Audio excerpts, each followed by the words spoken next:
Hey everyone, this is Phil and Lula of the Capes and Lunatics podcast. You're listening to Into the Night, The Moon Knight podcast.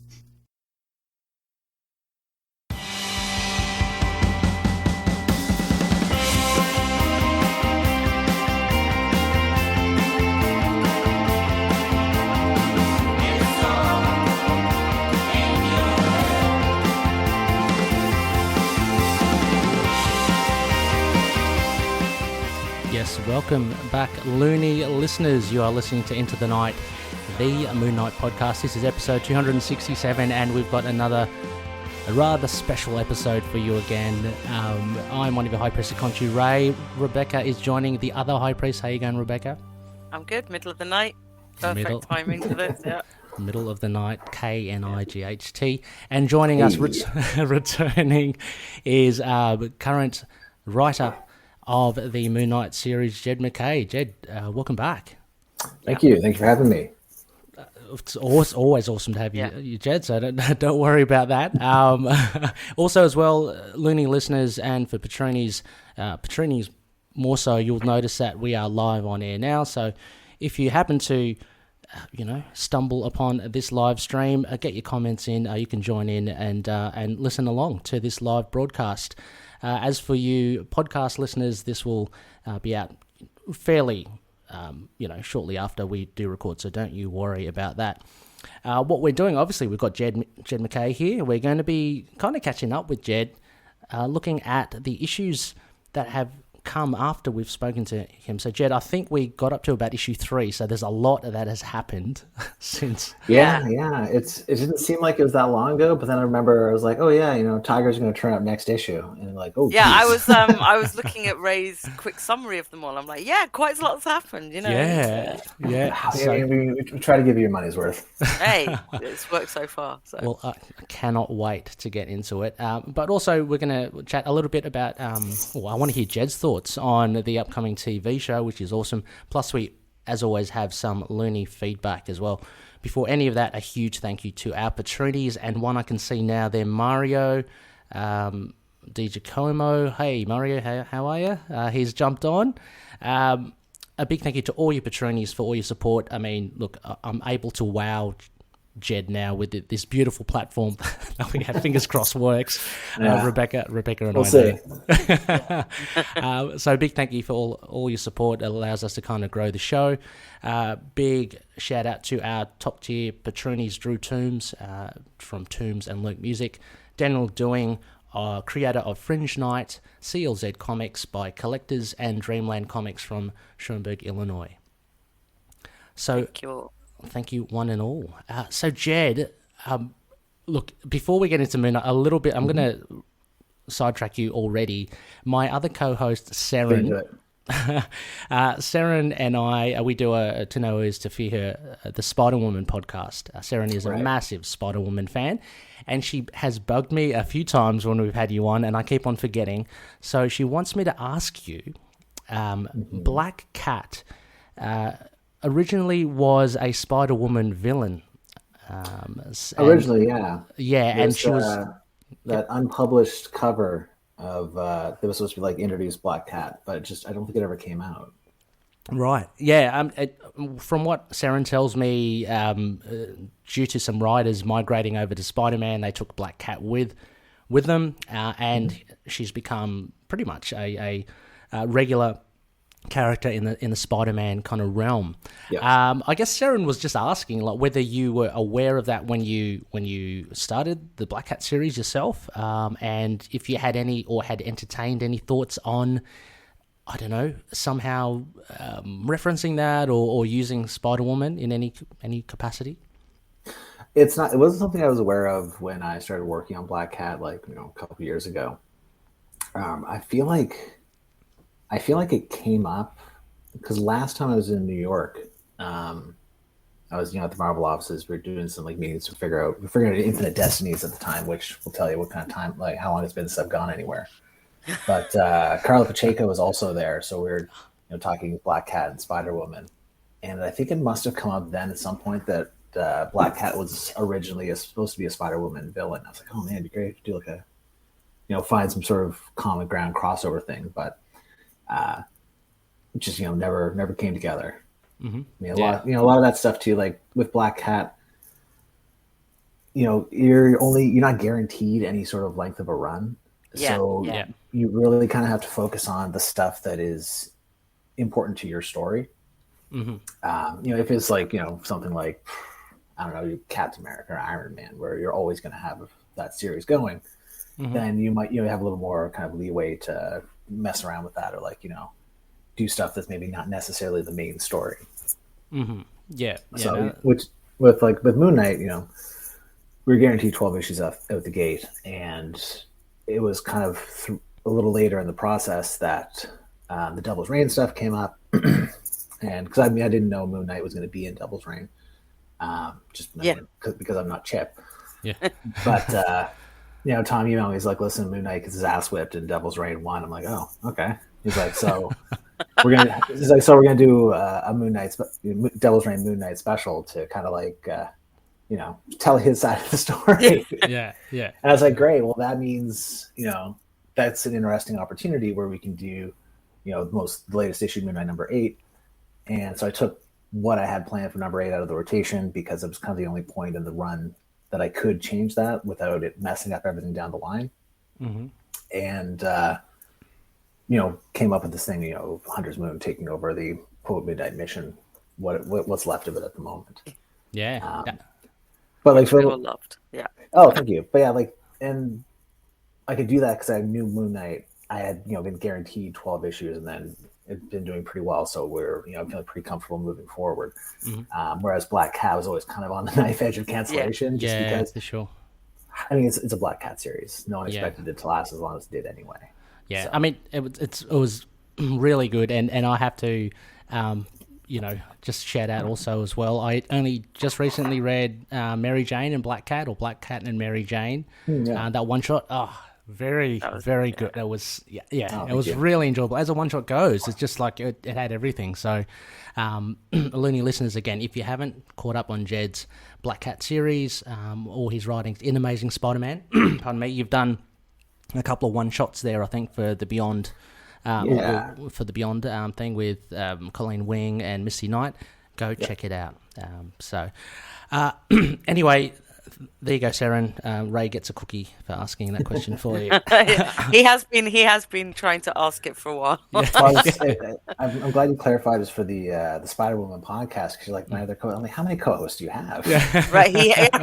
I sometimes think that too. So. Well, anyway, popular guy. Yeah, well, an annoying guy, I think. No, hanging on the fringes. Like how there's always one person who's really good at organising everything, and everyone else is like, so Ray's the person that people go like, organise us, and then we'll just be around when you need us. And Rebecca, the content will flow. Yes, exactly. And speaking of content as well, Rebecca, I guess let's launch into it, and let me use this newfangled stuff. The first issue that came in after our chat with you, Jed, we're going back to issue 4 of Moon Knight. Now, a couple of big things happen here. Sorry? We were so young then. We were so... Oh, gosh, yeah, I remember. Oh, Comics were only $1 back then. Yeah. But, Rebecca, any no, I'm main not thoughts gonna, here? No? You're going to say this now. I'm not doing the pronunciation. Oh, I say Tigra. I say Tigra. Tigra. I say Tigra because I refuse to be commit to one. Yeah, I mean, I've never said Tigra, but I know specifically, like I've listened to other podcasts, and people with like a Latin background will frequently say Tigra, just because that's just how it works better for them. Yeah, Honestly, I don't know if there is a canon pronunciation, because it's not like she's in a movie or anything. Yeah, true. Maybe someday, maybe. But we had Greer in the Hawkeye in TV Hawkeye, show. yeah. So we're hoping that was a nod to her. Yeah. In the first episode, one of the girls is called Greer. Yeah. And we were like, oh, that's sweet. Maybe that's a reference. It got a lot of Tigra fans very excited, mind you. But Jed, also maybe there's scope there to put that to rest. Canonize if you are, yeah, I don't know. I think that might just be people would consider that me throwing my weight around. Yeah, no, I think you have to always leave it sort of just equivocal. let it live in our hearts. Yeah. Yes. Yeah. But this was a fantastic issue. I mean, the cover really said it all. It got a lot of our tongues wagging. The reunion, so to speak, of Tigra and Moon Knight. We know their relationship in the Wackos, the West Coast Avengers. So this had a really, I think, poignant last rooftop scene, which was, I mean, Rebecca and I, we discussed about it. It was really cool. The fact that a nice little touch by Capuccio, the tail coming around and hugging Moon Knight that as was well. that was all Alessandro. That was beautiful. totally his idea. I had nothing to do with that. So I was very, very taken with that.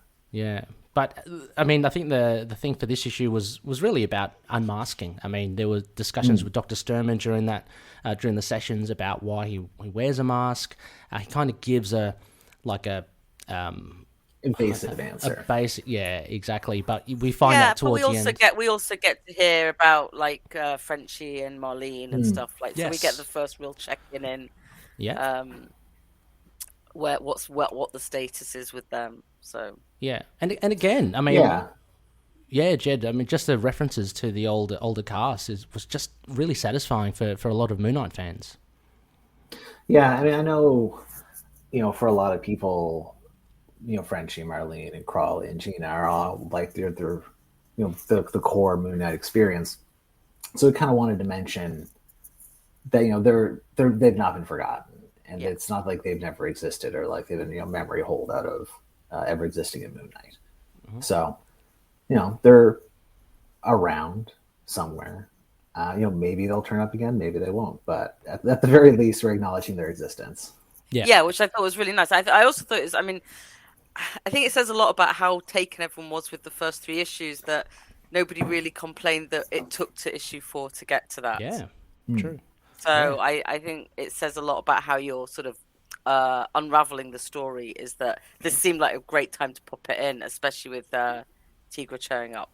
Yeah, and that's kind of what we're trying to do with the series. Is we really wanted to do not a new take, but a new life or a fresh start for Moon Knight, and to focus on that first, and then once that's established, we kind of dribble out the deeper cuts. Like we saw Detective Flint. Oh, sorry, former Detective Flint last issue. And also as well, I mean, there seems to be, just with a few sentences, a story already with Dietrich and Marlene. I mean, there's that mention of her being out of the country, and the questions again. Okay, well, what happened between them? And so that sort of speculation really do. Well, the age of Khonshu happened, right? Yeah. Well, I mean, but I mean, they're always kind of at loggerheads in some capacity. So it's always interesting to understand where they are at the moment, and the added complexity of Dietrich as well, which Max Bemis had introduced as well.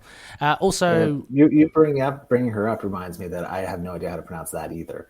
Neither do we. Yeah.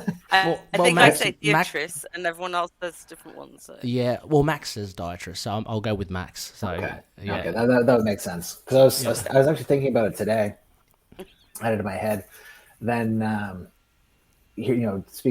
speaking just now, I'm like, I've never heard this name pronounced out loud. It's one of those things. very I've only ever read it, and just now, I'm like, oh, yeah, I have no idea how that's supposed to be pronounced. Because I think when I think of it in my head, I see the letters, as opposed to like hearing any sort of pronunciation.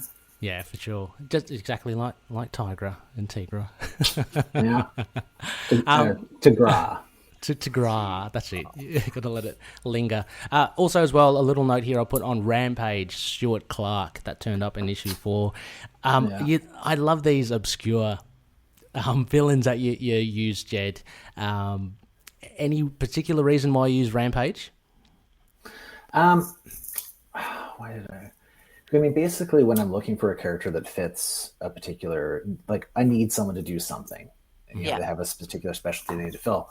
I'll usually just go to the Marvel Fandom Wiki and look for a character like that, because I'll always have a tag like, computer genius or whatever. So I'll click that tag and basically just go through the huge list of characters until my eyes bleed. Right. Until I find something that fits. Which, yeah. More often than not, it tends to be kind of a deep cut character. Yep. In part because I think it's fun. I like bringing back and like old kind of weirdos and dusting them off. But in a more practical purpose, usually no one else is using them. So I don't really have to worry about when I'm like, oh, it's turning up You next have to man. get You your can't use hopes that up guy. and then find out, well, actually, somebody else is about to use them, Exactly. Yeah, I don't think Stuart Clark's going to turn up in Spider-Man anytime No. soon. Well, yeah, I mean... Especially because it looked like he died at the end of that Punisher run. But we just kind of like, it was quite a bad head wound, but he survived. But yeah, I mean, he had the particular role there. I mean, from that issue, Loonies may remember trying to, I guess, hurt Mark financially by like skimming all that money out of his account. Moon Knight had no bar of it, so I thought that was pretty cool. A different take. Moving on to Moon Knight 5. Now, this was a big one, Jed, and no one, I mean, we had the whole thing about who it could be. We had many people saying Blackout, Arcade, Black Spectre, a lot of arcades. I think people wanted it to be Black Spectre, like as in because we're all, but Jed had said so many times it's not a Moon Knight one, like it's not. Well, it's like and it's funny because I did that whole thing on Twitter, the Moon Knight mystery date. And I was like, here's the rules. It's not a Moon Knight villain. People are like Black Spectre, Black Spectre, Black Spectre, Black Spectre. Like, well, you'd already shot down my despair, so like I was like, that's as deep a cut as I get. So Despair would have been good, and as I think I'd mentioned before, Despair was actually supposed to be in Moon Knight #1 in my original outline. Yeah. But by the time I actually sat down and wrote it, I'm like, it's just not going to fit. I think just everyone in the podcast and the Facebook group were very surprised that I came up with this deep cut. So it's not something I'd normally think about. So like I'm normally sort of just going along my little narrow path and then suddenly come up with some character that people are like, who? Yeah. Why is she talking about that? And I was like, no, it's okay. I'll start talking about Fool Killer again. Everyone will be fine. Back to the norm. I always remember Despair because I don't remember what the title was, but it was a flip book from Marvel. So it had a story on one side, story on the other. And it was not Ghost Rider. What's the cowboy one? Phantom Rider? Yeah. Yeah. There was like a short-lived modern Phantom Rider, and he fought Despair at the San Andreas tar pits because Despair was bringing the fossils to life or something like that. And I always remember how that, because it was so weird. Like they don't do that flip book format anymore. So which is a great format. So. It's a really good. Mario's talking about he held out for Deacon Frost, Jed. That would have. I remember Mario you saying that. That was pretty cool. A very good guess. It wasn't very apropos, Yeah. But no, Zodiac was an excellent choice. Everyone's very Zodiac, excited. So it worked very well. And Jed, I like Zodiac. I think you were the cause for all of Dark Reign Zodiac issues 1 to 3 to quickly sell out. People went in to grab it after finding. Yeah, I think there's a real because I think I went to eBay and I'm like, wow, people think they can actually get some money for this. They're like, first appearance, Moon Knight villain, Zodiac. Like, speculators going to speculate. Yeah. Speculators are indeed going to speculate. I wanted to ask also as well, Jed. I mean, apart from obviously picking Zodiac because you do love him, your thoughts on that Dark Reign 3 part mini? It's awesome. I only read it after seeing Zodiac in issue 5, and I was like, wow. Yeah, I bought it when it was coming out because I really liked Nathan Fox's art, and he's always a character that's kind of stuck with me because no one's ever done anything with him. I think he looks cool, and he's just like. As I said, I was on the Tomes of Evil podcast, your companion podcast at work. He's just a piece of shit. Like he's terrible. He has no redeeming qualities whatsoever. Like he's not driven, doesn't have noble goals, twisted by avarice or anything. It's like, no, he's just a piece of garbage. And there's something fun about an absolutely unrepentant character like that, especially when you're throwing him up against Moon Knight, who is exceptionally repentant these days. So And the most annoying thing is that, he's a piece of shit, as you say, but he doesn't feel pain. So, like, you can try to do stuff to him, and it's like, oh, he doesn't care. It's like, oh, that tickled. That's the thing. Like, it kind of coming up against Mark, who has in the past just thrown himself at things without caring about the pain. Yes. So it's an interesting match. Yeah, and that's like it's something that I don't think we've ever explored on the page explicitly. But I've always kind of taken exception to previous portrayals of Mark as being a sadist, because I don't think that's the case. I think Mark is absolutely a masochist in that he's always looking to be hurt. No. And when you put him up against Zodiac, who likes nothing better than hurting people, it's just like a real... it's an interesting dynamic. Yeah, it's real, just kind of like great way for two people to butt heads. I think you just... Yeah, I think you hit the nail on the head there for me. Is that I find very uncomfortable when people refer to him as a sadist. Yeah, and always go back to the face ripping off thing. I do like going back to that because I think it's it's an incredible moment of time, but I think it's also a bit of reputation for him. Yeah, it is a great reputation for him, and it's absolutely something that we brought up in by other people. But I'm talking about like when fans talk about it. He's done so many other things, and most of the time he's not doing the ripping face off, and it shows that just what kind of a break moment that was for him as well. But yeah, he's always throwing himself. It's like throwing himself into things that are going to get him very badly hurt. Yeah, I mean, that's something Taskmaster said about him. He's never met a punch he didn't want to take. Mm-hmm. Yeah, and we're going to see that kind of taken to its logical extension next month with Devil's Reign Moon Knight, where we see Moon Knight in prison, because there's no better place to get hurt than prison for a superhero. Yeah. Well, we got flashes of that from memory from Devil's Reign. Is it issue 4? I think we see Moon Knight with his bedsheet face. I can't wait to see that fighting alongside Sue Storm, Reed Richards. Spoilers, people, if you haven't watched read Devil's Reign. I mean, you knew they were getting out of jail. Come on. Yeah, of course. The superheroes in jail. They're getting out of jail. Exactly. True. And they're big name superheroes in jail. Exactly. They'd be getting out anyway. But this is like, I loved it. I loved it how team up. I loved how Sue was just so calm, through it whilst her time in jail as well. I just love she's more of a, to be fair, a kick-ass she can turn invisible. Yeah. Like she had the inhibitor, but exactly. They're going to get that off. They've got like they've got like Mr. Fantastic and Tony Stark in there. They're getting the inhibitors off. Exactly. Yeah, they're coming off sooner or later. It's only a matter of time. Yeah. Exactly. Incompetent. Guards. Also, as well, issue 5 brought just a little mention on Soldier. I thought Soldier was really cool. We got a little bit more on him, a little bit more of a reveal via Zodiac about his past. So I like how he's kind of coloured a bit more as well. And I mean, we see him later on. He definitely becomes part of a regular network for Moon Knight. But interesting. I mean, any plans, without giving too much away, Jed, more for Soldier?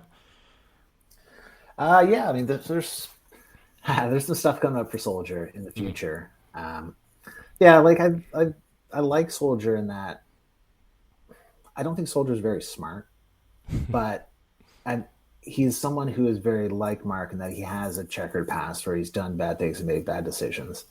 And like Mark, especially now, he's someone who's trying to make up for that, or trying to find a different way to live. Yeah. And and while he may not be very smart, he is also extremely loyal. And that's kind of what's balancing that out for him. So, he's trying to leave that past behind. And, as we see, I guess the end of the next issue, he's Mark's guy. He says, I'm your guy for life. Whatever you need, I'll do for you. Yeah, definitely. And speaking of, we go up to issue 6 now.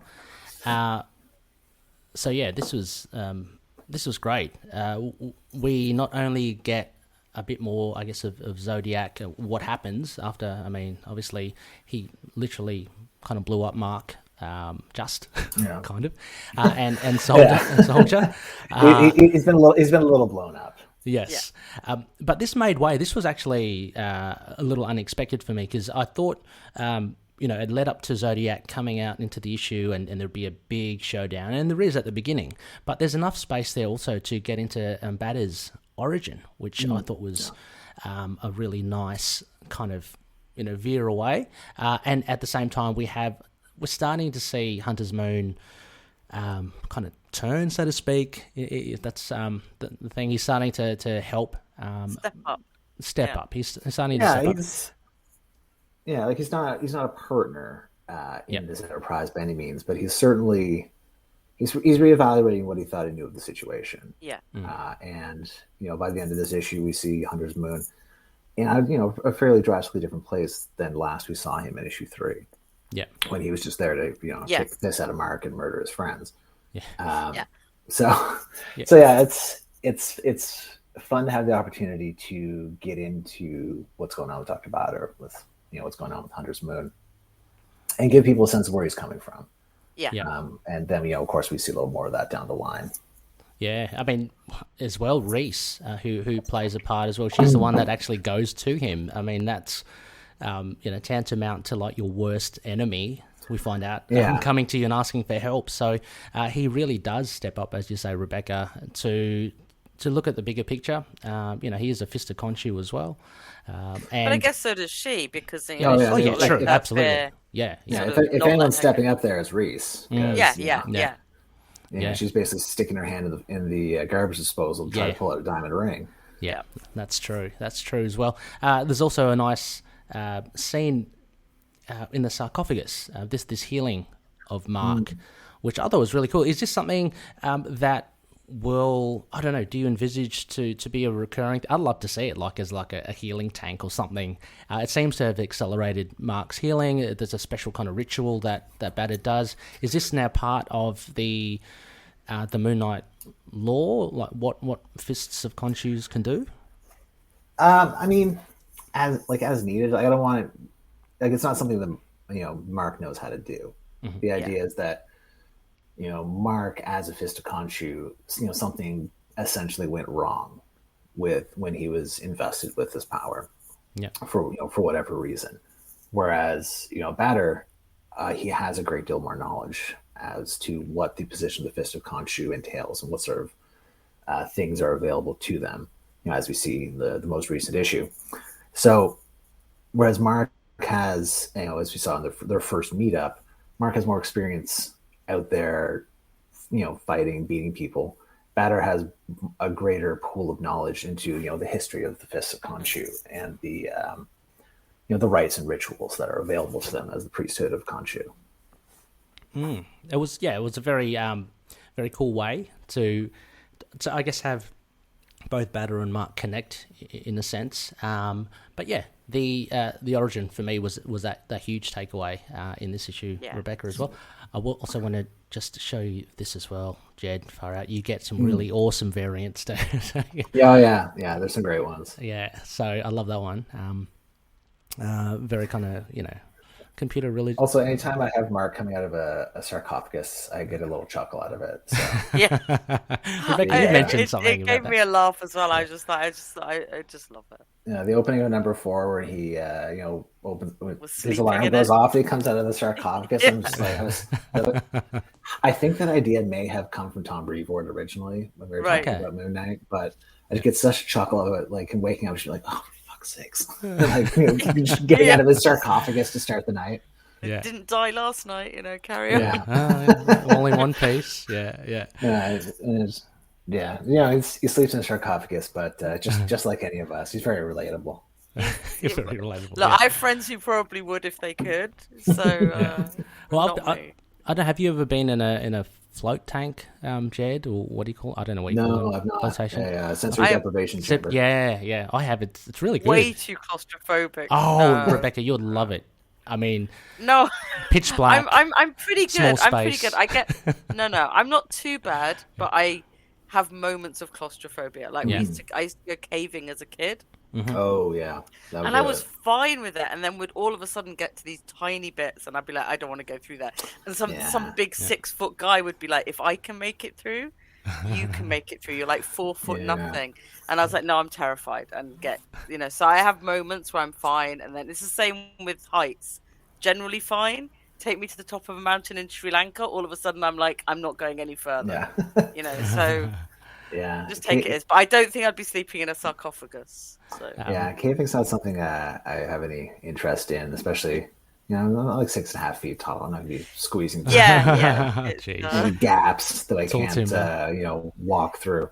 No, I think as we get older, we realize how much more dangerous these things could be. But as a kid, it was quite exciting, Yeah. I think as I'm older, I realize where my limitations are, and I'm generally quite happy with them. Yes. And Mario also says, he works in a cubicle, so that's claustrophobic enough. I can understand, Mario. I've been there.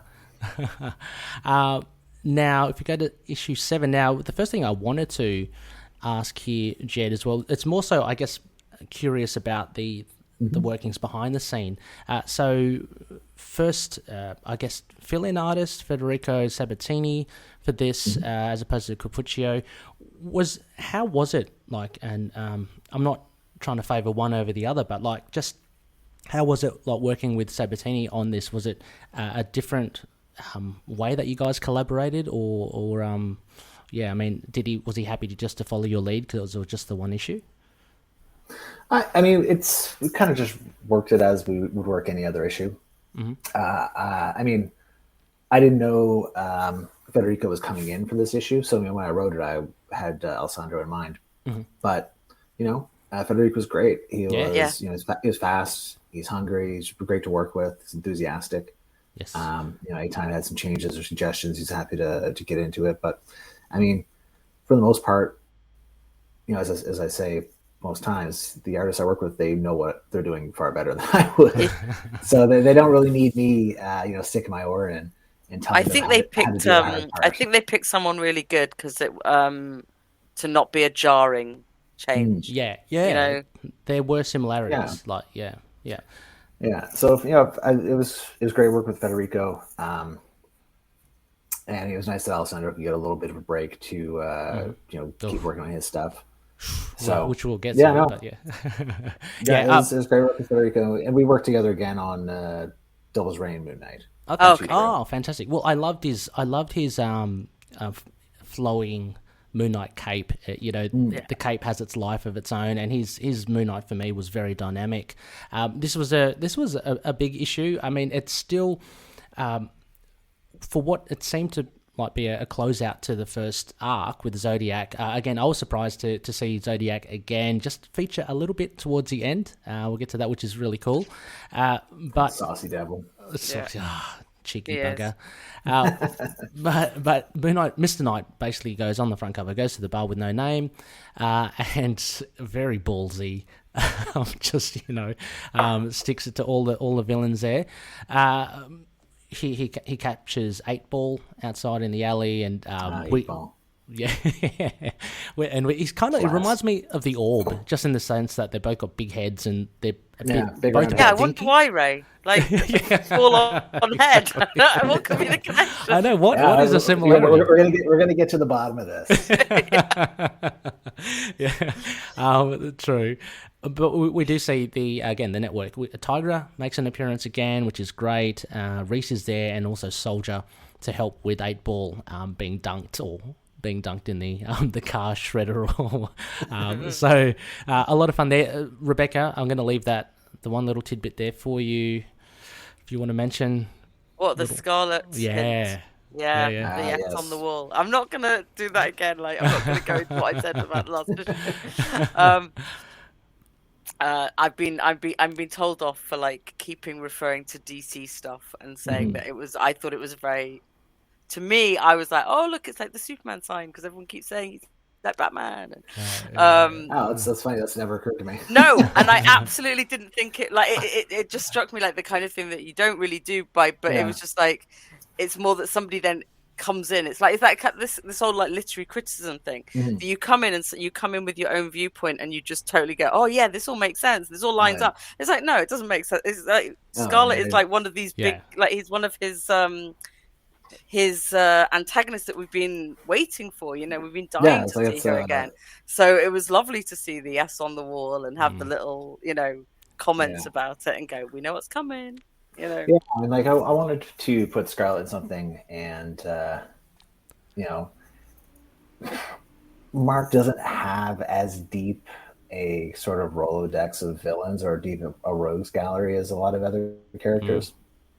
And Scarlet's one of those, right on the top of Moon Knight villains.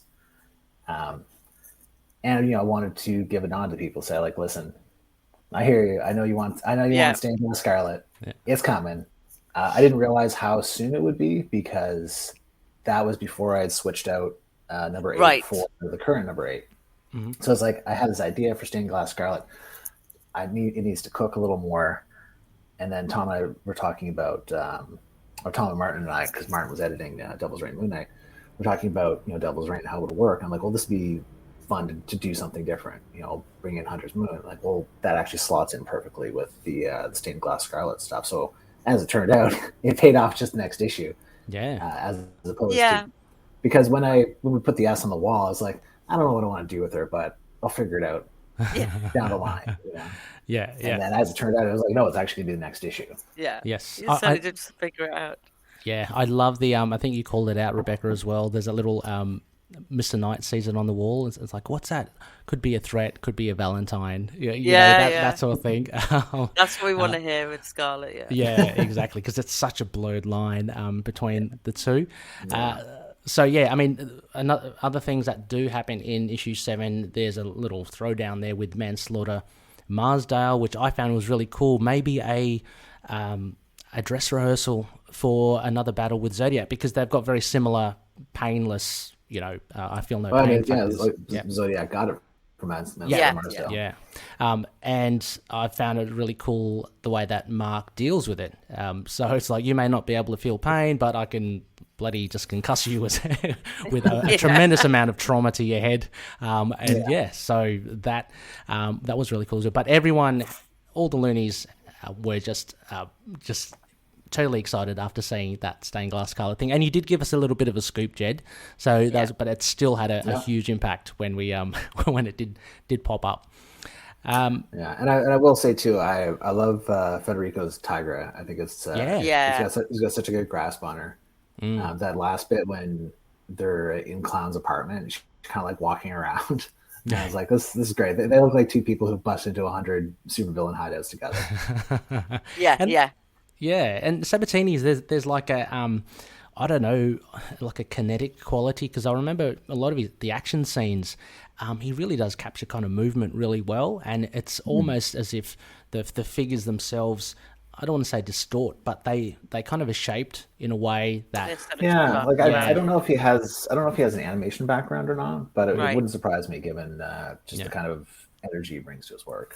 Yeah, no, it's fantastic. It's a nice little and of course, at the end, Zodiac taking Dr. Sturm. It's again that crazy bug is causing mischief all over the place. Beheading people. He loves to turn up. He loves to turn up with a spare head, or like I mean, look, it's how you get ahead. I mean, I wish I had a boom. But I was actually genuinely shocked at the Clown's decapitation, because he featured quite a lot in that Dark Reign Zodiac series, and he was an interesting figure, a terrible guy, but to have him bite the dust was like, cool. This is Zodiac's here to play. He's not messing about. I mean, it's like it had to be Clown. We already set up Marsdale was going to snitch. They probably wouldn't let me kill Paste Pot Pete. So no. Clown, and nor would I want to. Right. As is right. Trapster, please, Paste Pot Pete. And I can't remember. Maybe you can help me, Jed, as well. She was also in Zodiac. She was the partner of Zodiac. She was the daughter of Necra. Yes, Death Reaper. She's awesome. Yeah, I thought it'd be kind of grotesque to have Zodiac turn up with his former girlfriend's head. So I was like, no one's gonna miss Clown. No one's gonna miss that guy. Yeah. It's fine. Yeah, but I mean, Death Reaper's a great character, I think, because Necra as well. She's like I've come across Necra before, obviously, and to find that Death Reaper's associated daughter of her is really cool. So hope we can see her a bit more later down the track. And now we come up to where we are up to, Jed. I know you are in your head. You're way ahead with the writings and the stories, but we are up to issue 8 now, and we're part of Devil's Reign. And this is the big, oh my gosh, you're talking about Cappuccio taking a little break. Again, Rebecca mentioned, I think we know what he was doing in his spare time. Phenomenal issue. Yeah, he rose to the occasion like nobody's business. Like, I was writing it, and like, I don't think I've ever written so many splashes into a comic. It's really not a Moon Knight comic. Yeah. And but I really wanted to call back to issue 2, where we had like that, the big kind of this big imagery and like big weird stuff. And we've been beating people up in the street for a while. Want to kind of remind people this is what we can also do with Moon Knight. Or have this like, just absolutely breathtaking, the art. Yeah, this is like strange supernatural situations with weird creatures and stuff. Yes. So that was kind of like, I think I actually said in the script, Alessandro, I'm like, we're going back to that energy from number 2, because we want to remind people that this is something that we can do, and this is something that we will do. Yes. It's not all just, street fights and being thrown through windows. Yeah. But it's also really interesting that at the time this is going on with Hunter's Moon and Stained Glass Scarlet, Mark's in jail, like the most mundane of things. So you've kind of got it even within the comic. You've got that. Here's the extremely street level. He's in jail with the other side. Yeah, because it does get, like you said, it does get more street level than Mark Spector in a homemade mask just kicking the living shit out of people in prison.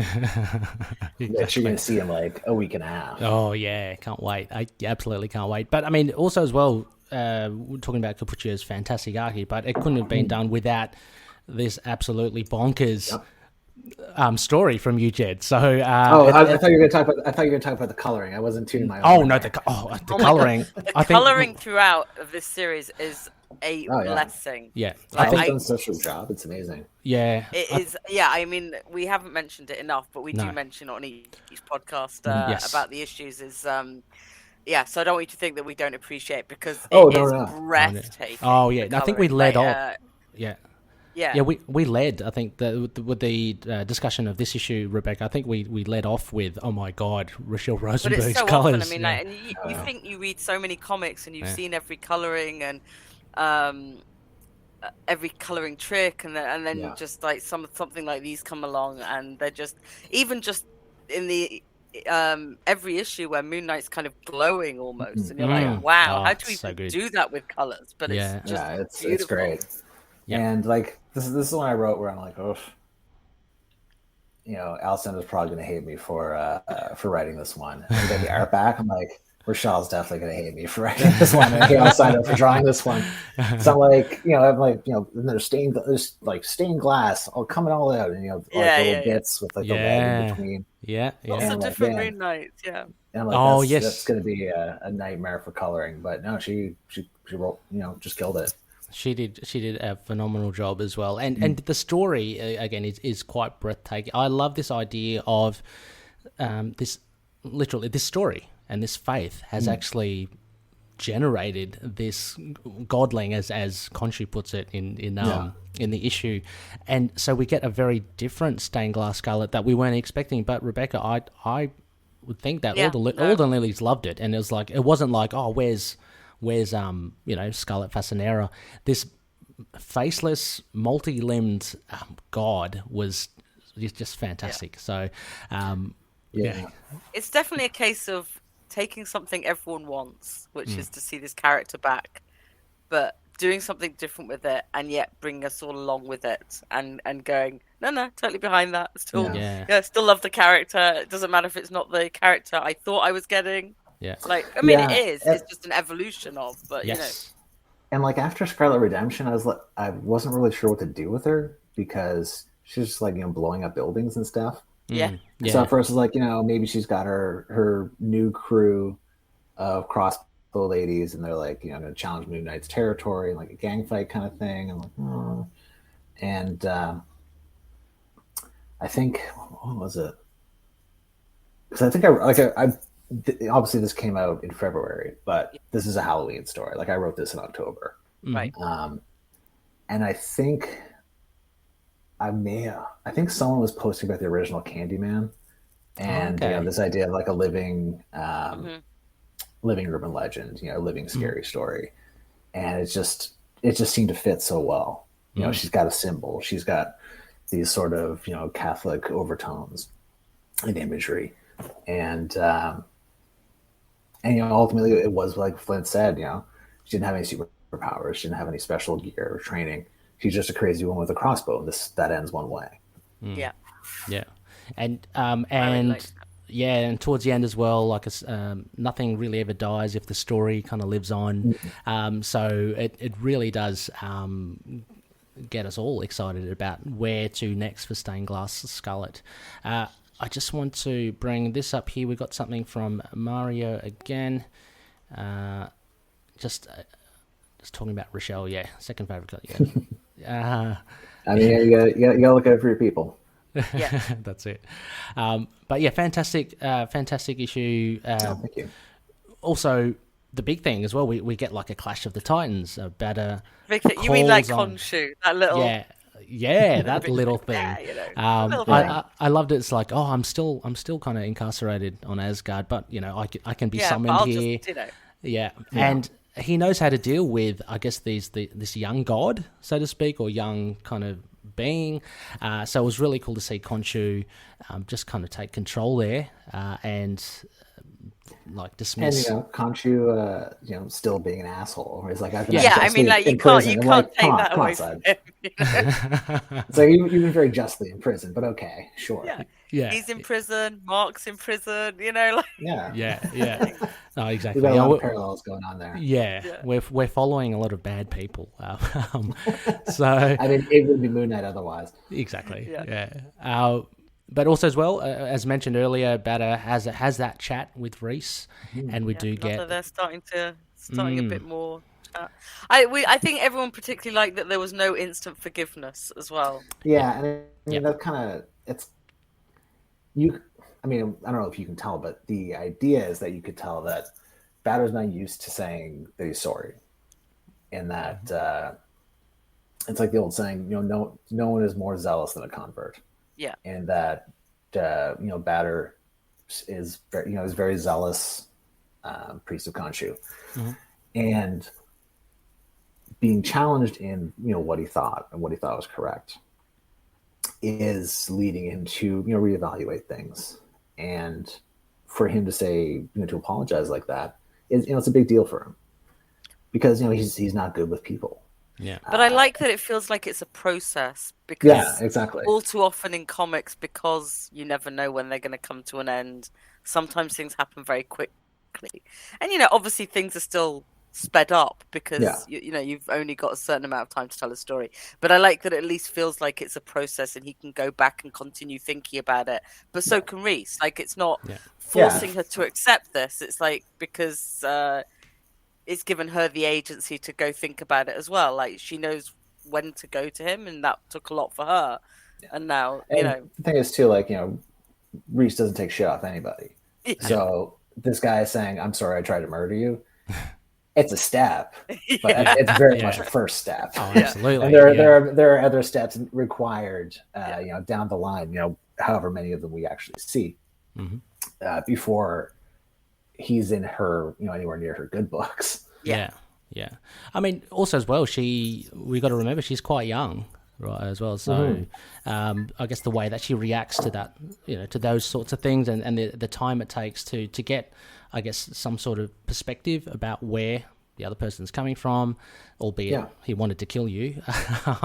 It will take time, but I'm loving how Reese is developing, and of course how Bad is coming along as well. He's I think I mentioned as well, I wouldn't be adverse to like more Hunter's Moon solo stories and stuff, because we took a quick poll after the issue and said how many people would be happy if this was a mini, just say goodbye to Mark for a few issues, and we get him. And everyone was very positive about it. Everyone was like, poor Mark. I'd be totally up Tough for him. life. So, but again, for a character you've introduced, and creative. has been That's in 2 quite issues. something. Well, Yeah. 3 issues. Yeah, but that's quite something. When people say, Yeah, no, for like, I'm happy to hear that. Yeah. But everyone was like, yeah, it'd be quite interesting, wouldn't it? It's like, So. Yeah. On the other hand, I can't go to Brevoort because like, are you serious? We have a Mark Spector TV show starting next month. Yeah. You can't just be like, I know hey, that kids, would be. here's Hunter's Moon. Yeah. I just did that with Doctor Strange. There's a Doctor Strange movie coming out. Yeah. That's killed him. It's fine. Yeah, I killed him, and there's a new book. It doesn't feature Stephen Strange. Yeah. Didn't somebody joke about that? How that happens? It's happened with like quite a lot of MCU properties. I don't know. Yeah, somebody was saying about it, like that something like either debilitates them, or they get switched, or like they die. And I it's think like that's that just Marvel's comic getting books, better at like having them coming out at the same time, but there's still this little like So Because I guess Trial of Magneto wasn't out when WandaVision was going, because that was quite some time ago now. yeah, okay. but Wanda in MCU seems so detached from comics. I mean, Anyway, in terms of like, it's been a long time since we've really had a Scarlet Witch comic. Yeah, it's she's definitely one of those characters that could use a series, could use a new focus. I mean, it's the same reason I put Tiger and Moon Knight, and like this seems like a perfect spot for a character no one's got a spot for. Yeah. Though of course, I think Scarlet Witch has got a little more heat than Tiger does, but Yeah. Well, don't never say never for Tiger fans. We're hoping for. I mean, we're working on it. We're working on it. Yeah. Small get steps. there. Yeah. Well, I mean, that covers up to where we are at the moment with Moon Knight 8. Before we launch into just your thoughts, Jed, on the TV trailer and the TV, the TV show trailer and the TV spot, is there anything you can maybe reveal or scoop for what might be coming up ahead in the later issues of Moon Knight, Devil's Reign Moon Knight as well? So next month we have a double Moon Knight month. We see. Thank you. It's my birthday. Yeah. Coming out. So. It would have been ideal to have Devil's Reign Moon Knight come out the same month as Moon Knight number 8. But scheduling just doesn't really work out that way. And ultimately, I couldn't have had number 9 be the one where Mark's not there because stuff starts to happen. Right. Okay. As we saw at the end of number 8, a certain gentleman has gone missing from Ravencroft. Yes. And we're going to see how that of course, I shakes out down the line. Yeah. And Zodiac hasn't taken his ball and gone home either. Everything is tying in here. Yeah. That's so right. next month we're seeing Mark go up against. I guess you could call it a similar Zodiac situation. It is a Marvel villain that is not a Moon Knight villain that I don't think he's ever dealt with before. Okay. So it's cool. It's Alessandro turned in some like really interesting work. Nice. That it's very different from what we've seen in Moon Knight so far.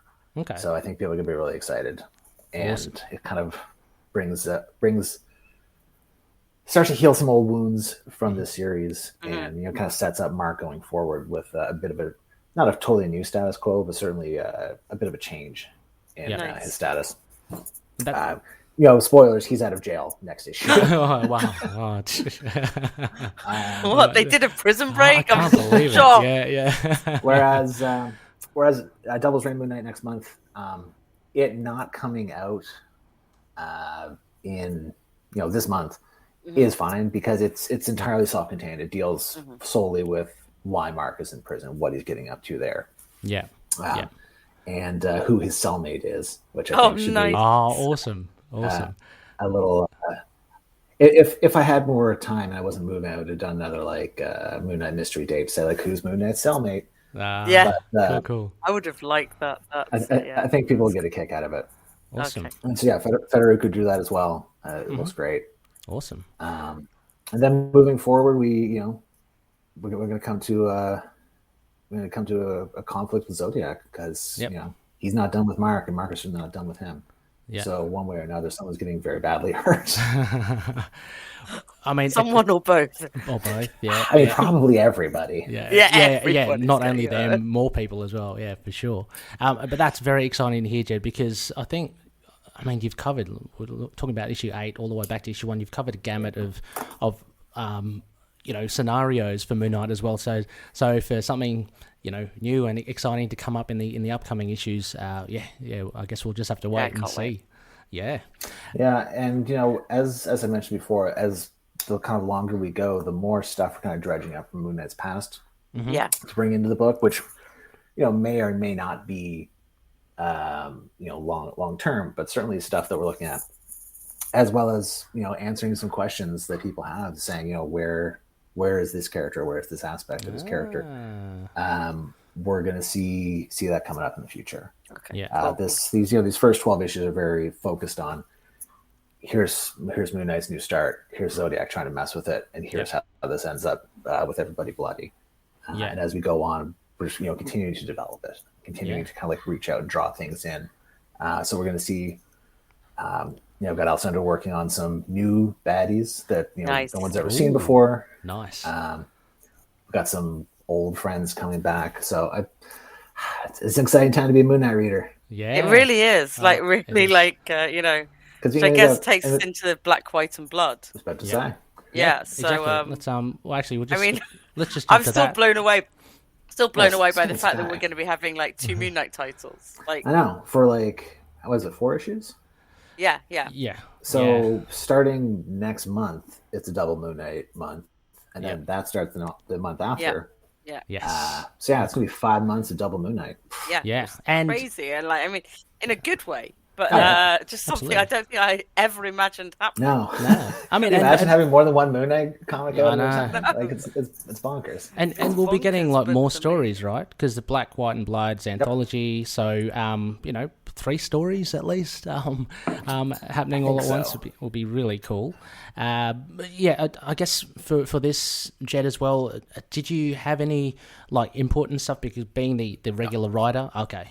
Just wondering whether... I mean, I think it all goes through Brevoort. Okay. And since he's the editor for Moon Knight, so I'm pretty sure it all goes through Brevoort.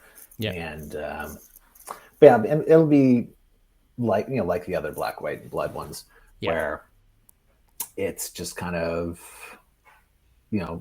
more exploring more stuff from the past, from the future. I did one of the Wolverines ones, so that's what I'm most familiar with. Yes. Yeah. But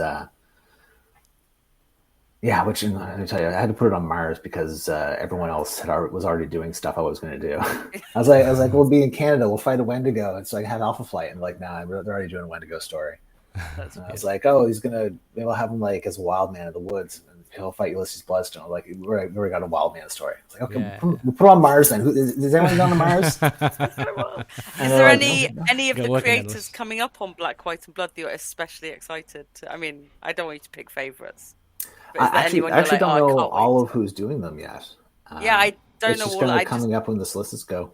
I think everyone is pretty exciting. Everything I've seen so far looks really cool. Awesome. Especially Chris Bacalo's 6,000 years in the future. Yeah, that's Khonshu. It's anytime you see him drawing anything, you're just like, put on a masterclass. Yeah, exactly. I wish I'd had that slide up and ready, but anyway, Loonies, you probably know it as well. Go check it out. I mean, come on, if you're a patron of this podcast, you've seen it. Yeah, that's true. Well, I guess quickly about the TV show then, Jed. We, between our last talk, we got the full trailer, which we did a reaction for, and a teaser actually, and also a TV spot. More recently. What are your thoughts on what you've seen so far? I mean, I think we all saw the Cape do this. So cool as that. That's all we got. That's all we need Big to know. hit. Yeah, I mean, I think it's gonna be fun. I'm looking forward to it. Yep. It very interesting choice for Stephen Grant. Not exactly a suave financier. Yep. It's quite a... Well, I'm still reeling from the accent. So. Yeah, I imagine you would be. Yeah. But, I was just, I think I was probably in trauma for a few days about... Yeah. And there was some really bad discussions about it as well. I don't know which clickbait site it was that said something like, "Oh, this is the accent that all criminals have," and I was like, "Oh wow, oh my God!" Like, Jeez. you can't say that about accents, That's that's some rough stuff. That's quite a take. So, I mean, I think it'll be fun. I was quite taken with the bit where he finds the phone in like the vent or something, and they address him as Mark and say, "Where have you been?" I was like, "Oh, well, that's actually quite a good bit." Yeah. Yeah.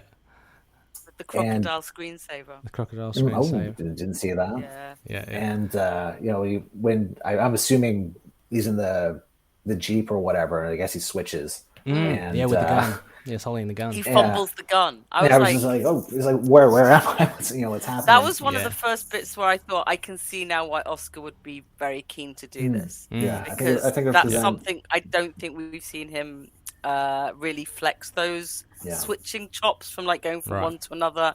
And when he fumbled the gun, I was like, that's got to be quite hard to do. Like, yeah. Like very easy to do in real life, but not when you're trying to do it. So I'm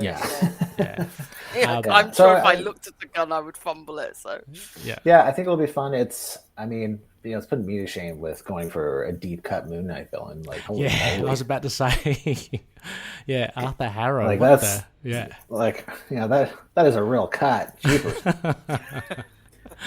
If you think the speculators had fun with Devil's Reign, with the Zodiac, they had a lot of fun with Harrow. Someone's just digging up those old. What was that? Fist of Khonshu?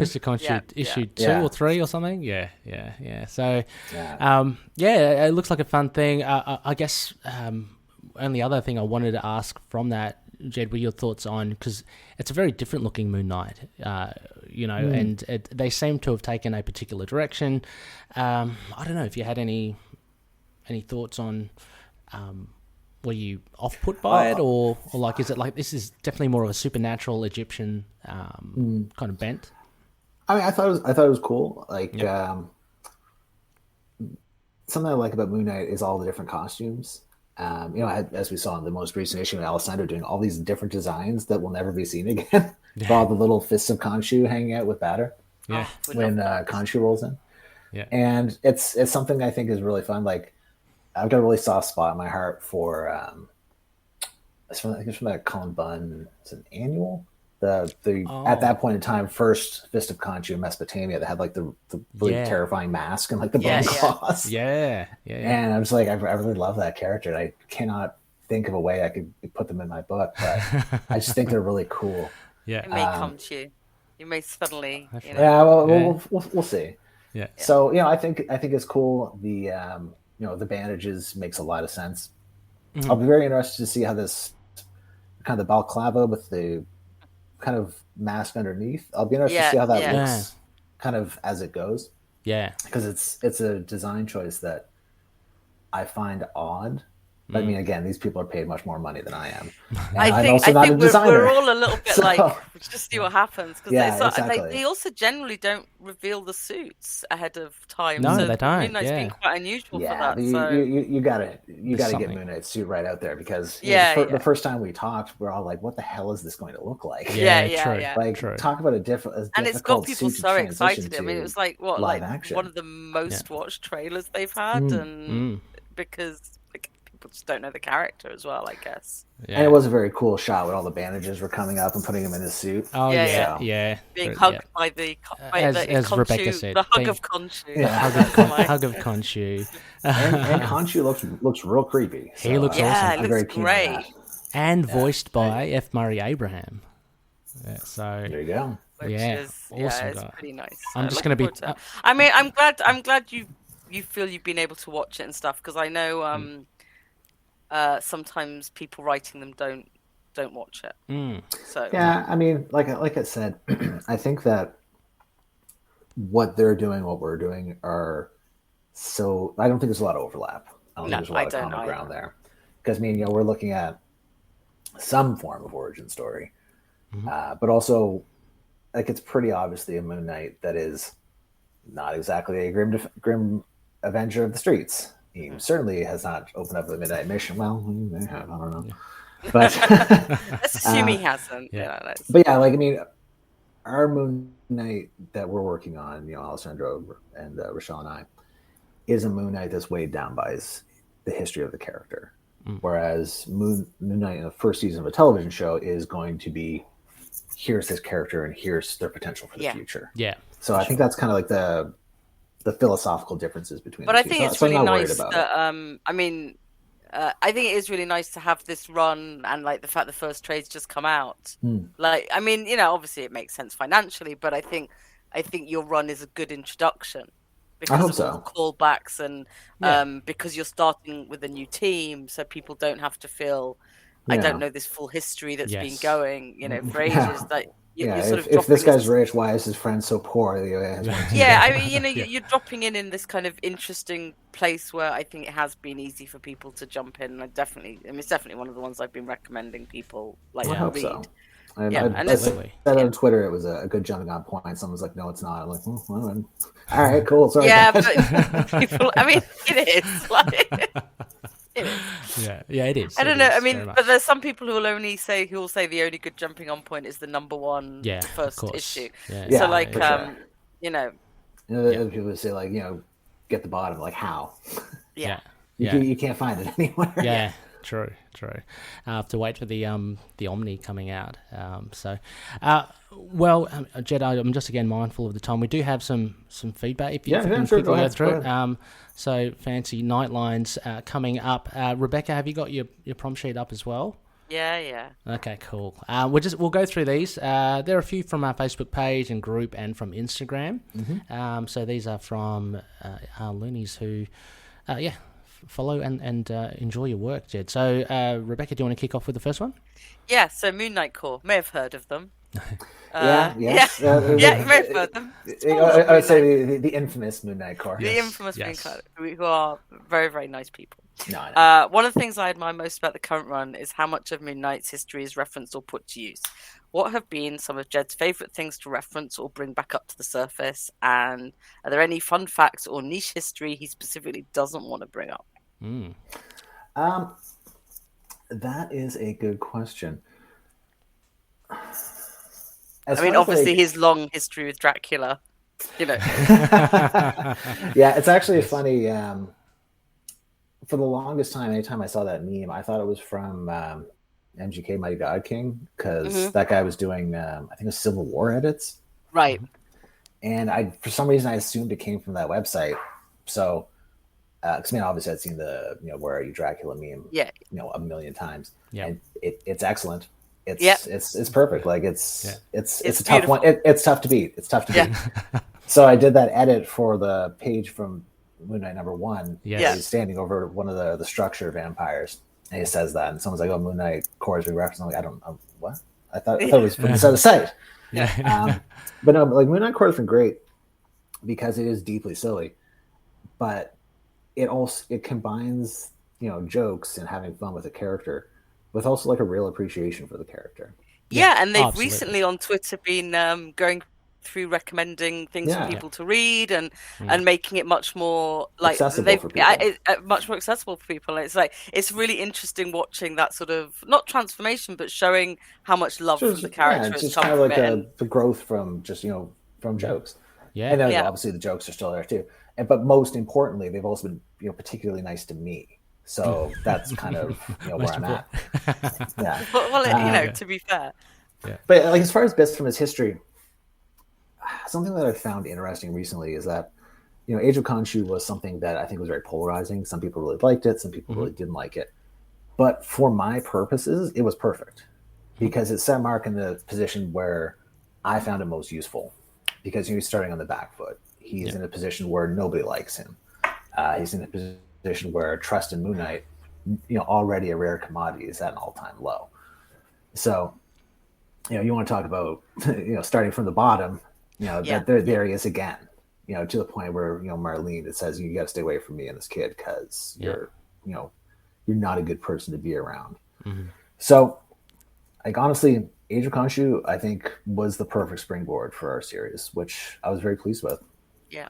As far as other stuff, Moon Knight's a tough one because he's met so many characters, especially through the 80s and 90s, that I really have to try to make sure I know if he's met this person before. Right. Yeah.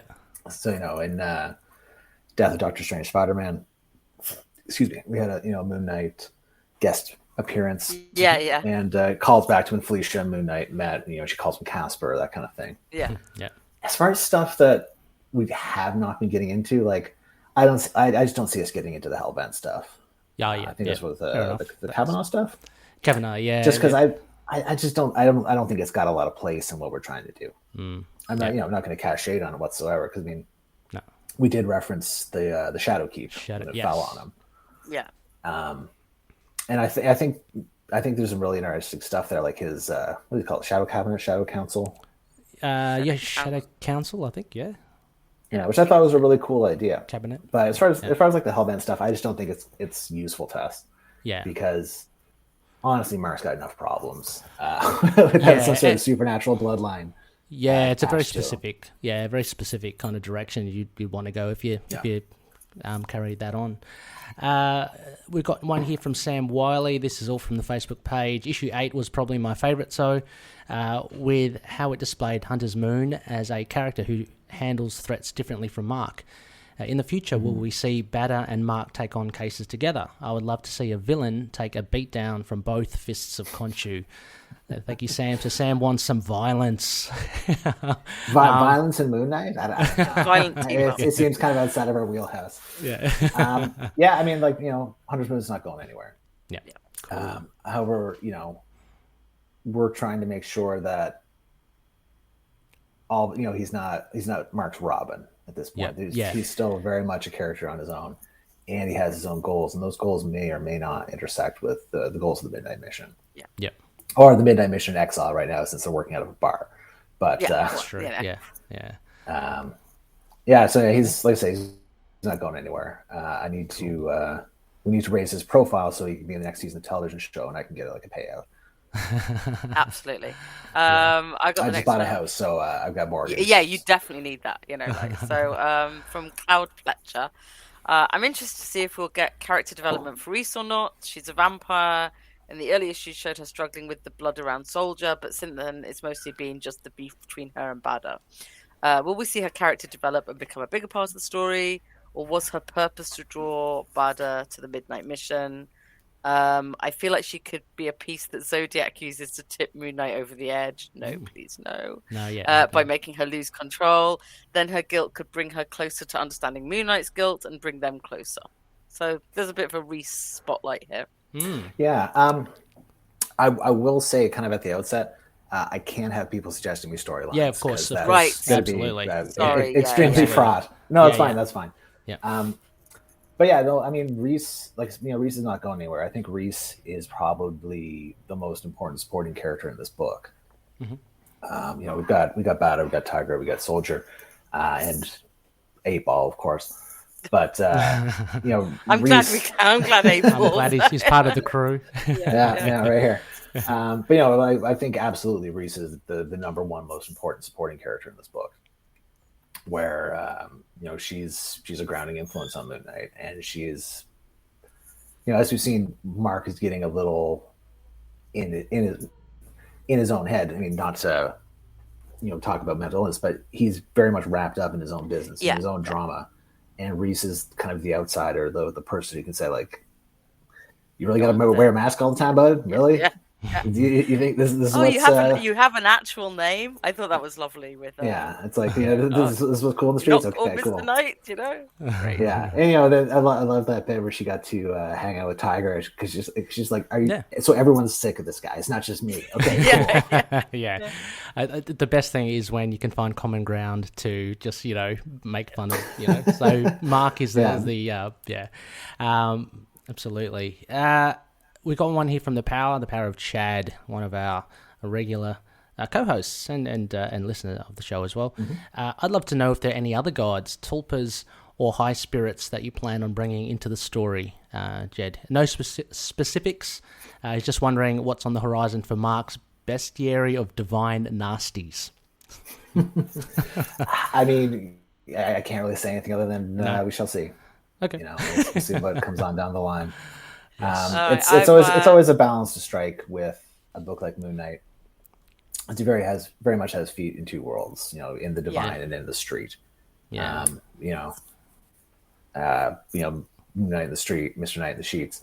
Yeah, sarcophagus. Yeah, I don't know. I was moving all day, like No, that's quite good. It's like, we can work on that one. Yeah. I've got Mario's questions, so he's actually here with us. So Yes. he has 3 questions. Mm-hmm. The first, I think, is the most interesting. Cool. I'm not going to read his second half here. Okay. Will we find out Dr. Bada's first name? I mean, at some point, because obviously his last name just means moon or full moon or whatever.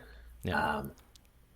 That said, it's not an uncommon name. I used to work at a Muslim school here in Halifax, and several people I've seen were named Bata, which is where I drew that name from, because it is very on the nose, but it's also comic books. Yeah, it's comic. Exactly. So it kind of is Mark what it is. Spector is not on the nose. Yeah. Exactly. Yeah, exactly. So it's carrying on in a grand tradition of Fist of Khonshu with very apt names. Yeah. I guess we figured out how Khonshu sifts through and them. chooses them. Yeah. He's got very lazy admin. Yeah, he's just like, well, there's no time. He's like, oh, that would be quite good. Yeah, that would work. That would work. Yeah. So we'll say yes to that. We will at some point find out his first name. What was the new take on Stained Glass Scarlet inspired at all by Marie Laveau? In terms of voodoo, no. Okay. And this one I didn't remember. So, but in issue 2. Come and worship fits better after This Is My Temple than Mine Is the Silver Madness. Was this intentional? No, because I don't. It's been a long time and I've lost track of how that dialogue runs. Yeah, I was lost at that. Yeah. I was a little bit lost at that. I get what you're saying. So they're saying, because he says, mine is the Silver Madness. The Silver Madness that lights but not illuminates but does not warm. Mine is the tidal pull and the salt blood of your heart. I mean, sure, it could fit, but the point is, in that sequence of the Moon Knight Catechism, whatever you want to call it, he's describing, the power that he has. Yeah, he's describing what's the word I'm thinking of? The domain of the Fist of Khonshu, the domain of the Moon God, and saying, "Here is my power. This is why people worship." When he's describing this is my temple, this is my poisoned ground, he's describing the similar concept of I take my scars to make them my weapons. Right. I'm saying, my brain has irregularities due to divine contact, but that's something I use to my advantage, as opposed to allowing that to cause me disadvantage. So thematically, that's just kind of how it rolls out. If you wanted to switch it around, be my guest. No. Yeah. No. Thank you, Mario, for those questions as well, and thank you for jumping on board as well for this live stream. Just a couple of small ones now, just from Instagram to wrap it up. SK Metal says Jake and Steven seem to be under control, or wraps for now. If you could only use one of Mark's alters, which one would you pick and why? I was kind of that Stephen Grant. Not Stephen Grant. Excuse me, Jake Lockley in the heart. We're going to explore a little more of Jake and Stephen going forward, as I believe I mentioned on my previous appearances here. They're not written out of the book. It's not something that we're not going to address whatsoever. But it is. It's Mark and his relationship with his alters and his relationship with his DID is something that's complex and is going to become more important as we spin out of these current events. Cool. But yeah, I'm looking forward to getting into some Jake Lockley stuff, because I like Jake Lockley. Yeah, me too. Everyone likes Jake. Yeah. I was talking about it the other day because somebody was saying about him not being in any of the trailers and stuff like that. And I was like, but he is. Everyone loves Jake. Like, everyone does. Yeah, because I think, kind of going back to the previous question of what are some stuff you're not going to address from the past. Is I've kind of moved away from this idea that Jake was the one that had to do all the bad things, as the I think that's previous run. just because if there's anybody who does bad things as part of the Moon Knight system, is absolutely Mark Spector. Yeah, well, I mean, look, ex-CIA mercenary. I'm sorry, like, always going to be on the slightly on the dodgier scale than like a cab driver. That's right. Like Stephen Graham makes money, Jake Lockley makes friends, Mark Spector makes bodies. Like it's the perfect trifecta there. Although every time we see a cab in any MCU show, I've always said that's Jake. Every single time. Where is he? It's Jake. Where's a moustache? Yeah. It doesn't matter who it is. If there's a yellow cab, it's Jake. I really like the idea that everyone that Jake talks to knows it's a fake mustache. They just think he's just a real weirdo. Just let him use it. I know in London, like whatever you see, whatever anyone's wearing, nobody pays any attention. Yeah, it's just like it's just like okay, it's cool. So I got the final one, which I'm not entirely sure. Okay. I think I know your answer to this already. Marvel Comics Moon Knight. How do you think the comics will change due to the show's release? And I'm guessing hopefully they'll sell more. I mean, yeah, which means I guess we'll get longer stories. Hopefully, but story-wise, not at all, right? So I can't imagine. Like I said, I don't think there's a lot of overlap. Also, I have no idea what this. Like, I know about as much about the TV show as you do. Yeah.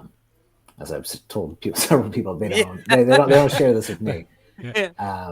So, very little, I would imagine. I don't think I'm going to be digging Arthur Harrow back up. Who knows? Maybe.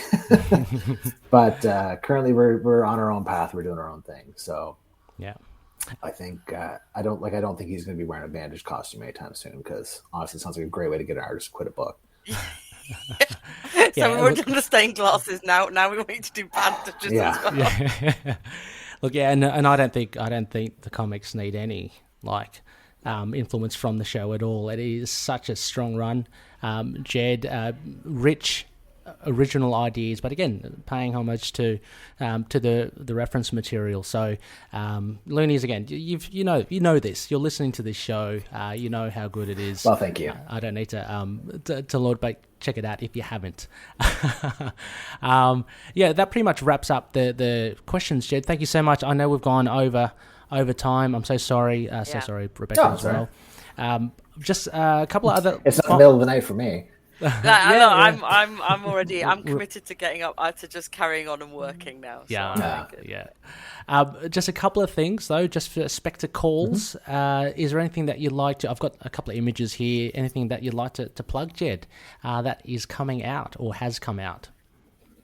We have Strange #1 coming out next month. We see Clea Strange taking over the role of Sorcerer Supreme in the wake of the death of Doctor Strange. And I think it's going to be really fun. The first issue looks great. Marcello is drawing it, or has drawn it. He did the Death of Doctor Strange Spider-Man issue that we did together. And I think it's going to be a lot of fun. I hope people like it. People seem to be pretty excited about it from what I know from order numbers and stuff like that. Yeah, I really enjoyed the event. So it's it was a lot of fun. I was quite pleased with how well it was received, because anytime you write a book that says death of blank, that's you're really kind of spinning the chamber on that revolver. You see where the bullet is. But it was great to have the opportunity to, because when I wrote Death of Doctor Strange, there were no plans for me to write a series afterwards. Right. So it wasn't until a little later it came down. I was talking to Darren. He's like, "Yeah, we're gonna have a Strange series. Nice. What do you got?" I'm like, okay, let's figure it out." Awesome. So that should be really good. Can't wait for that. That's Jed. When is that? April, was it? That is March 2nd, I believe. March. Yeah, very close. Yeah. Let me take a quick look at my pinned post, which I have done for exactly this reason. So March 2nd, we have Strange #1. We have Moon Knight #9. We have Devil's Reign Moon Knight #1. Magic the Gathering #12. Yes, awesome. I got like 4 issues out of March 2nd, so it's going to be a big day. It's a huge day. That's awesome. And also, just wanted to shout out as well, Jed, the first trade is out as well for Moon Knight. So if you haven't, I'm getting it. I think I mentioned that on Twitter as well. I'm getting it regardless of having the floppies. It's nice to just have a little collection, just it's nice to have a reader's copy, Yeah, exactly. I get the trades to lend people. Yeah, and then so I get it because I'm not going to lend them all the single issues because inevitably that's right. someone will drop coffee on it or something. But like the trade, just have it. Yeah, that's true. It's always good to have a few. Just wanted to shout out Murray. Want to thank you, Jed, as well. Just answering his questions. So no problem. Thank you, Murray, for jumping in as well. Jed, a huge thank you for taking your time. I know that you're. We had a little chat beforehand that you're in the midst of your move and just unpacking. Yeah, you see the stacked short boxes. For those with video, you can speculate what's in those long boxes. What a lot of comps because I have not been to a show in 2 years. But I will be at Toronto Comic Con next month. So. Cool, everyone. Swarm Toronto. Yes. I'm not going to try and say it the Canadian way. I'll try to find a link for that. I'll chuck that in the show. I'm going to send my friend to say hi. Turn up masked and vaccinated or don't turn up at all. So Yes, exactly. Next phase, Loonies, just check the phase of the moon. I haven't got it prepared, but whatever the moon phase is, that will dictate our show. It should be a lot of fun. But again, a big thank you to you, Jed. A big thanks to our Patreon members, and also CLZ Comics, Dreamland Comics, Daniel Doing, and Drew Toombs as well. And finally, we're part of the collective. So, Jed, you mentioned you've had a chat with the likes of the boys over at Tomes of Evil. They love their Man Mountain Marco. They love their Man Mountain Marco. They do, and their Green Goblin. But also, I know as well. It's been announced on this show, so I feel I can say it as well. Capes as well. You'll be jumping on Capes and Lunatics. I think Friday. I don't know. I was looking at my Google Calendar. I realized I'd scheduled a lot of podcasts this week. So. Oh, wow. Yeah, I mean, you'll have heaps of fun over there. Phil, Lilith, and Charlie are fantastic people. You can go check out Jed there once that drops. That's for the 250th episode too. So check out all the collective shows as well. Again, links in the show notes. The likes of Capes and Lunatics, Inner Demons, Ghost Rider podcast, Sons of the Dragon, and Immortal Iron Fist podcast. Oh yes, and there's a appearance of Ozzy. I was wondering, Rebecca. He just realised I was awake, and he's just been crying around the house to echolocate me. So he gets cuddled. It's quite good that he could purr into the mic. He's quite good at coming in and screaming at us, but never when we expect it. So he's not very sure who's awake and who isn't. So all right. Well, my supper's ready. So no worries. Enjoy. And thank you so much, Jed. And we'll speak. Let's get it together after issue 12. Yeah, love to. Excellent. All right, thanks, Jed. Thanks for your time. And as always, everyone, may Khonshu watch over the denizens of the night. Catch you later. Bye.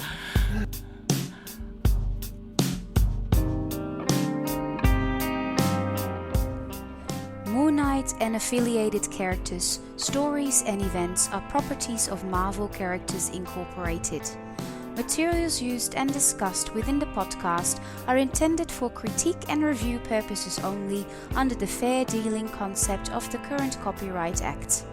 The views, information, or opinions expressed during the podcast are solely those of the individuals involved and do not necessarily represent those of the copyright owners.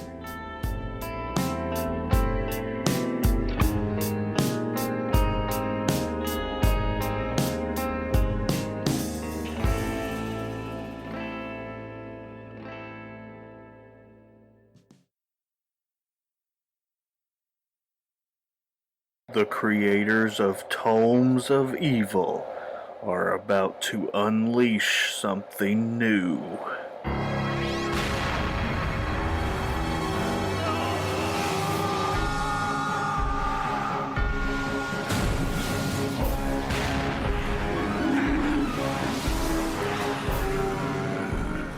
Hello, all of you gamma beasts out there. It's time to step through the green door. Gamma Charge is the only dedicated Hulk podcast on the internet. bringing you the Green Goliath and his supporting characters, can't forget about Jen, in all forms of media, comics, film, TV, video games, and more, coming in March. And please, don't make us angry. You won't like us when we're angry.